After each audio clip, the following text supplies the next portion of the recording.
Hi hello नमस्कार, मी प्रियांका माय but my life या चॅनलवरती तुम्हा सगळ्यांचे पुन्हा एकदा मनापासून स्वागत करते. तर आजच्या व्हिडिओमध्ये एकदम सुंदर सोपी झटपट होणारी खोपा हेअरस्टाईल तुमच्यासोबत शेअर करणार आहे.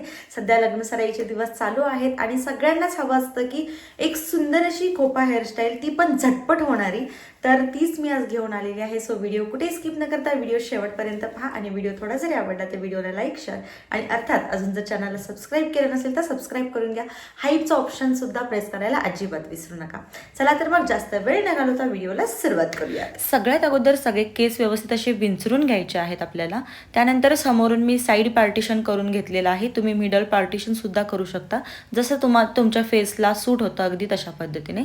त्यानंतर थोडे थोडे केस घेत रोल करत करत अगदी कानाच्या मागेपर्यंत मी रोल करून घेतलेले आहेत.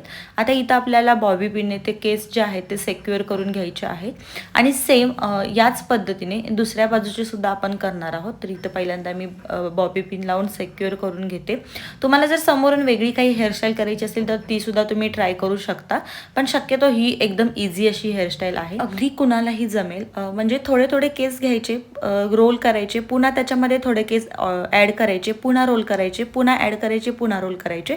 अशा पद्धतीने ही कंप्लीट अशी कानापर्यंत आपल्याला ही वेणी घालून घ्यायची आहे आणि इथं कानाच्या पाठीमागे आपल्याला बॉबी पिनने ते पुन्हा सेक्युअर करून घ्यायचे. अशा पद्धतीने आपली समोरची हेअरस्टाईल तर डन झालेली आहे, खूप सुंदर दिसते. त्यानंतर आता पाठीमागची हेअरस्टाईल बघूया.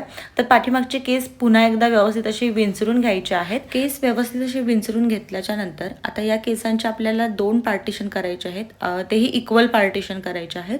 आणि आता या पार्टिशन्सना रबर लावून घ्यायचा आहे. तर आपण पोनीसाठी जो मोठा रबर वापरतो ना, तो रबर न वापरता छोटा जो ब्लॅक कलरचा रबर येतो ना, तर तो वापरायचा आहे. आणि दोन्ही जे सेक्शन आहेत त्याला व्यवस्थित असं वेणी बांधून घ्यायची आहे, जसं आपण शाळेसाठी 2 वेण्या बांधतो ना, अगदी तशा पद्धतीने. आता या ज्या दोन्ही वेण्या आहेत तर त्याचे पुन्हा 2 डिवायडेशन करायचे आहेत आणि ते एकमेकांमध्ये टोकांपर्यंत अशा पद्धतीने फक्त गुंफवायचं आहे, वेणी न घालता फक्त ते आपण गुंफवून घेणार आहोत एकमेकांमध्ये.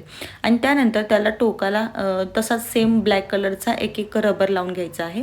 तर इथं मी टोकाला एक रबर लावून घेते. आणि आता याला रबर लावून झाल्याच्या नंतर जो आपण आपला केसांचा वरचा जो रबर लावलेला होता ना, तर तो थोडासा सैल करून घ्यायचा आणि हे जे टोक आहे ते त्या रबरमधून बाहेर काढून घ्यायचं. आणि आता त्याला तिथं बॉबी पिनने पुन्हा सेक्युअर करून घ्यायचं, जेणेकरून जेव्हा ते आपण पुढची जी प्रोसेस करणार आहोत तेव्हा ते बाहेर निघू नये यासाठी. आता सेम दुसऱ्या बाजूचंही तसंच करायचं आहे आपल्याला.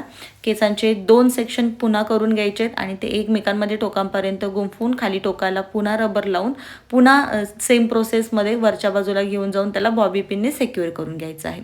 तर अशा पद्धतीने इथे आपल्या 2 वेण्या जशा शाळेसाठी घालतो ना आपण तशा पद्धतीच्या तयार झालेल्या आहेत. आता या ज्या वेण्या आहेत त्या फक्त जस्ट आपल्याला एकमेकांमध्ये गुंफवायच्या आहेत. तर कशा पद्धतीने ते तुम्हाला दाखवते. तर अशा पद्धतीने फक्त त्या जस्ट वरच्यावर एकमेकांमध्ये इकडून तिकडे अशा टर्न करत आतमध्ये गुंफवून घ्यायच्या आहेत आणि इथेच आपली हेअरस्टाईल जी आहे ती रेडी होते. आता याला फक्त युपिन्सने सेक्युअर करून घ्यायचं आणि इथे एकदम झटपट आणि एकदम सिंपल सोबर अशी खोपा हेअरस्टाईल आपली घालून तयार होते. फक्त युपिन्स लावताना व्यवस्थित अशा आतपर्यंत जातील याची काळजी घ्या, म्हणजे तुमची जी वेणी आहे ती सुटणार नाही. तर अशा पद्धतीने पूर्ण खोप्याला चारी बाजूने मी युपिन्स लावून घेतलेल्या आहेत. शक्यतो युपिन ज्या आहेत ना त्या थोड्या लांबसर अशा वापरा, म्हणजे त्या आतपर्यंत व्यवस्थित अशा टाय होऊन राहतील. आणि इथे अशा पद्धतीने फक्त 2 मिनिटात आपला खोपा घालून तयार सुद्धा झाला. आता याला थोडंसं अजून डेकोरेटिव्ह बनवण्यासाठी किंवा सुंदर दिसवण्यासाठी तुम्ही कोणतीही हेअर एक्सेसरीज वगैरे वापरू शकता किंवा ॲज इट इज असं सुद्धाच ठेवू शकता जर तुम्हाला सिम्पल ठेवायचं असेल तर. किंवा मग अशा प्रकारचा एखादा हेअर एक्सेसरीज किंवा एखादा ब्रोच वरच्या बाजूला लावा, खूप सुंदर असा दिसतो. तुम्ही लेहंग्यावरती किंवा साडीवरती खूप छान पद्धतीने स्टाईल करू शकता. सो नक्की ट्राय करा. तर ही होती आपली आजची हेअरस्टाईल. आय होप हा व्हिडिओ तुम्हाला आवडला असेल. जर व्हिडिओ आवडला असेल आणि जर हेअरस्टाईल आवडली असेल तर प्लीज कॉमेंटमध्ये सांगायला विसरू नका. त्याचबरोबर चॅनलला सबस्क्राईब केलं नसेल तर सबस्क्राईब करून घ्या, बेल आयकॉन प्रेस करा, जेणेकरून मी जेव्हा नवीन व्हिडिओ अपलोड करते तेव्हा त्याची सगळ्यात अगोदर नोटिफिकेशन तुम्हाला मिळेल. चला तर मग आजचा व्हिडिओ इथेच थांबूया. पुन्हा भेटूया अशाच एका नवीन आणि गोडशा व्हिडिओमध्ये. तोपर्यंत बाय बाय.